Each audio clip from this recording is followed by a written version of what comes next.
This presentation was originally conceived of as an exhibition. This version of the presentation is an exhibition and also part of an exhibition. It is the beginning of a process that will unfold and work backwards. It is an exhibition that unpicks itself. The exhibition is research for something more, possibly another exhibition, possibly something else. Through watching and listening to this video, you have to imagine you are visiting the exhibition. Try really hard. Try to imagine this is an exhibition you are visiting. Welcome to It Started Afterwards, so what can you say will go on? First through the door are Jonathan Monk's meetings, originally proposed in 1999 and still ongoing. Monk has produced these works as many forms: text on wall, as a booklet, as tickets, and printed onto merchandise. With a sentence, he suggests a meeting place and time at a point in the future, and then leaves it there. Whether people choose to go and meet is up to them, and what they do when they get there is also up for grabs. Monk seemingly playing auteur for just a moment, but actually almost sealing the work through the initial text. There is no need to turn up, the proposition enough to satisfy the concept. Whilst on the subject of propositions, there are many examples of artists that use proposals as works, and all in some way could be applicable to this project. But two that I feel are especially appropriate are two that seem more refined to the idea of the archive. One is Peter Livesige's proposition for the John Moores Painting Prize of this year, 2012. His is a work in the vein of the conceptualists of the 60s and 70s, visually referencing this era of art making, whilst also contributing to a continuing institutional critique, an area of thought still as prevalent today as it was back then. At the proposal stage, this work is two separate works, the proposal being enough to comment on the ludicrous nature of selection and opportunity, so therefore doing its job critically, yet leaving the potential of an opening for another work to be generated, knowingly placing pressure on and cleverly seducing the selectors of the prize. If they select the work, then another artwork will be generated. If they don't, then institutional critique still wins. The work still exists, and the proposal of work places the artist in a rare position of power over the selectors.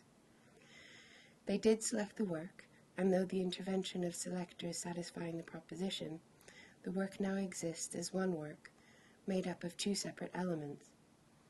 Livesige's attempt to predetermine the future of this work make it so. The second propositional-based work is that of Desmond Church, a new work made specifically for Auto Archive, which, unlike Livesige's intervention, is a much more open proposal. Alter conditions, acknowledge occurrence, the coursing of events. Church presents something much more like a blueprint for how we design and deal with changes in our everyday life, and although feeling very much more like a musing of what happens before rather than after, we feel he, as well as we, have been through all of this and now we know. Philosophically, it grounds us as artists, as thinkers, and more importantly, as people. Referring to the openness of Church's work, John Latham's sculpture of the first second of the year 1973 invites the viewer to a space and time in which to think. Navigating a corridor of repeated text, Latham swings the viewer between past, present, and future with two alternating questions. So what can be said to be going on?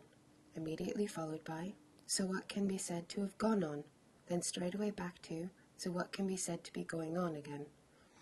This symbiotic alignment of body through time and space, along with the architecture of the corridor beckoning us to reach its end, looks at all aspects of time, the text dealing with past, present, and the corridor and our movement through it looking towards the future. Latham's interest in manipulation of the body moving through time and space is also echoed by two other heavyweight artists of his generation, Bruce Nauman and Dan Graham. Nauman's Around the Corner, made in 1970, consists of a white cube which the viewer traverses while being caught on a live feed via security cameras fed directly to monitors. The trick is that each camera is linked to the monitor around the corner, hence the title of the work. This means you can never see yourself in the monitor, because as you move around the corner, the camera no longer picks you up. The architecture of this work prompts the viewer into attempting to jump, or trick time, via leaping round the corner, hoping to catch a glimpse of him or herself, of course always failing. It is in this way that the work playfully references what will happen, or rather our belief of possibly being able to jump into the future. Dan Graham's Present, Continuous, Past, made in 1974, again the same era as Latham and Nauman, also uses a camera and monitor, but in a much more intentional manner in looking forward in time than Nauman. His title, again, Present, Continuous, Past, suggests the past is always present, therefore suggesting that the future is always the past. Physically, Graham's work consists of 2 rooms. One room has a video camera located in the wall, which we will call the action room, which is then linked with a time delay of 8 seconds to a monitor in the room next door, which we will call the viewing room. Although a time delay suggests looking backwards into the past, it also means looking forwards into the future. I'll explain. In the viewing room, that which hosts the monitor, it is clear that we are viewing what has gone before through the time-lapsed camera, therefore suggesting the past. However, when we locate ourselves in the action room, we become dictators of the future. We know that in 8 seconds' time, what we do in the action room will be broadcast in the other room, therefore determining the future of the viewing room. Both Nauman and Graham's work rely heavily on the viewer participating within in order to activate the concepts. Vito Acconci also relied upon others, but in a very different manner. Following piece, made in 1969 as part of a show sponsored by the Architectural League of New York. Each day of the month during the exhibition, Acconci, discreetly and unobserved, followed a randomly selected individual walking on the street for minutes or sometimes hours, depending on the person's route. The activity came to an end when the person entered an inaccessible or private domain. This time, the future of the work was decided by the unknowing individual being followed by Acconci, himself never knowing what would happen, but knowing how it might happen. Robert Barry might have produced Telepathic Piece in 1969 at Simon Fraser University, Vancouver, of which he said, "During the exhibition I will try to communicate telepathically a work of art, the nature of which is a series of thoughts that are not applicable to language or image." This was never printed as a work, only stated by Barry verbally. Whether Barry did attempt to carry out the telepathic transmission is irrelevant. It is the idea that art can occupy something else other than space that interested Barry. In this case, the immaterial work occupied time instead. So, according to this statement, at some point in the future, the work would be realized through the mind of someone or something. As a race, we are always trying to predict the future of the natural world. Whether we are estimating oil reserves, predicting earthquakes, or knowing what the weather will be like in a few hours' time, we are continuously attempting to shape our lives accordingly. Gianni Mattia's claimed paternity of various eclipses of the moon or sun and meteorite hails by sending out invitation cards for the events in question.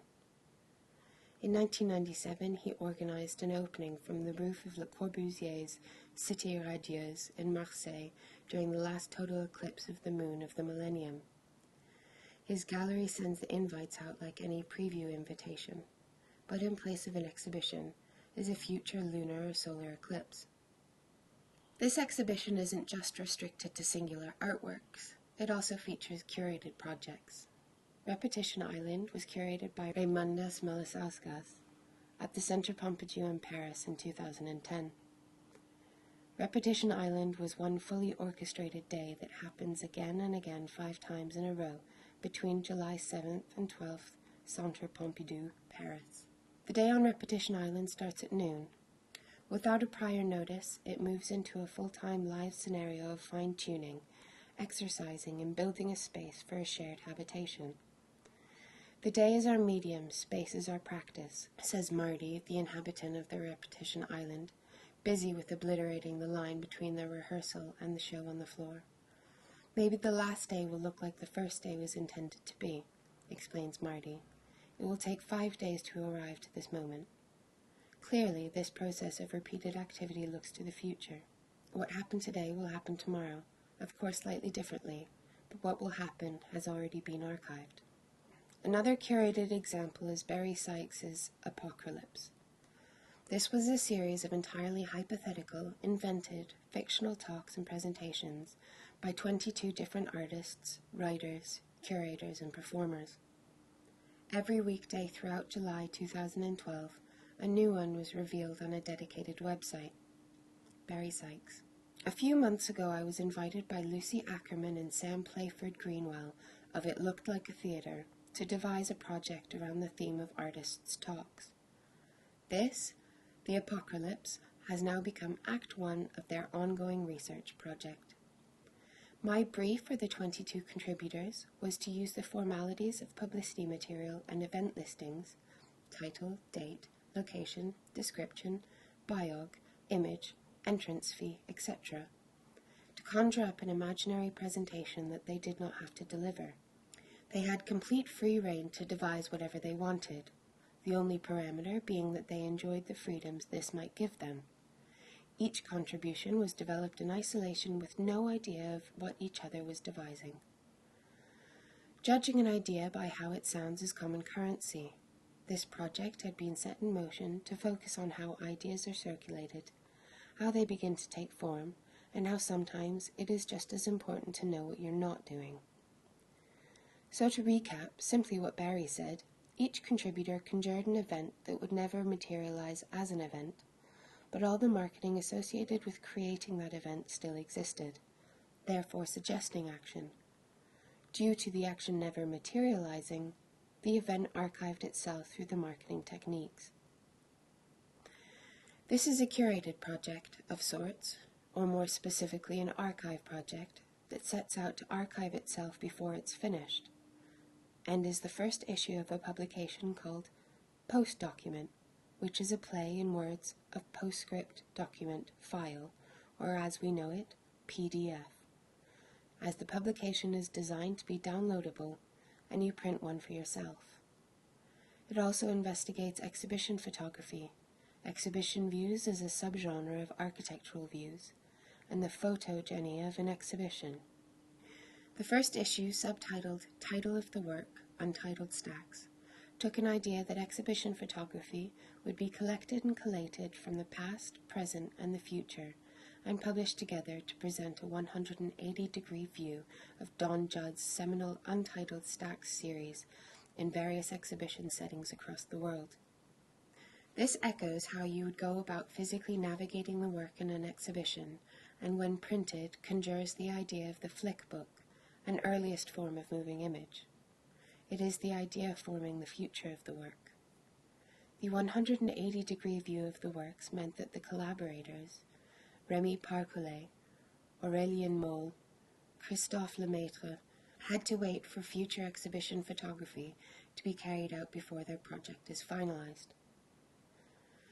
Through Ankarwa's endless preoccupation and subsequent cataloguing of his own time, through many series such as his date paintings, Today series, 1 Million Years, and correspondence works such as I Read, I Went, I Met and I Got Up At, I was wondering if he had ever made work about the future rather than the present, which much of his cataloguing seems to deal with.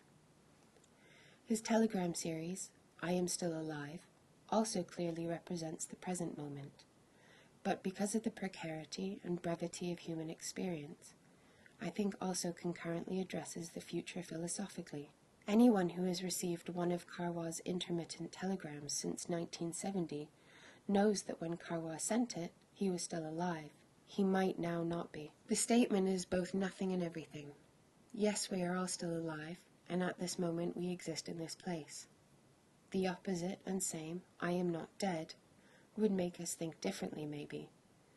Make us think about when we might die, instead of knowing we're alive. We come to the final work of the exhibition, possibly the ultimate artwork, a pure dedication to the art life scenario, one that shall never be eclipsed. Bastian Adder's final artwork, In Search of the Miraculous, in which Adder was lost at sea while attempting a single-handed west-east crossing of the Atlantic in a 13-foot pocket cruiser, a modified Guppy 13 named Ocean Wave. The passage was part of an art performance titled In Search of the Miraculous. Radio contact broke off 3 weeks into the voyage, and Adder was presumed lost at sea. The boat was found after 10 months, floating partially submerged 150 miles west-southwest of the coast of Ireland. His body was never found. At the time, in 1975, it would have been the most ambitious crossing of the Atlantic to date, and the smallest boat ever to have made the journey. It is a contentious decision to include this in the project, but I am a believer that Bastian Adder knew that he would die at sea through his work, but don't believe it was suicide. Many people reject this opinion, choosing instead to believe that he did think he could make it across the Atlantic, and it is rumored that Adder said to his friend, Gert-Jan van Elk, that with In Search of the Miraculous, he would either become world famous as the person who crossed the ocean in the smallest boat, or he would become a myth. The fact that he read Donald Crowhurst's notes, written just before Crowhurst threw himself overboard when he was, like Bastian, over-ambitiously attempting a round-the-world race in 1969 in a boat far too inadequate for the journey, and with hardly any experience of sailing. Crowhurst's notes amounted to more than 25,000 words, and his logbooks included an attempt to construct a philosophical reinterpretation of the human condition that would provide an escape from his impossible situation. In short, he had a mental breakdown. So this is the final work of the exhibition, the ultimate artwork, pure beauty. Bastian Adder, I believe, knew he was not returning from this trip, therefore archiving, in the most human way possible, what could come from this artwork, his death.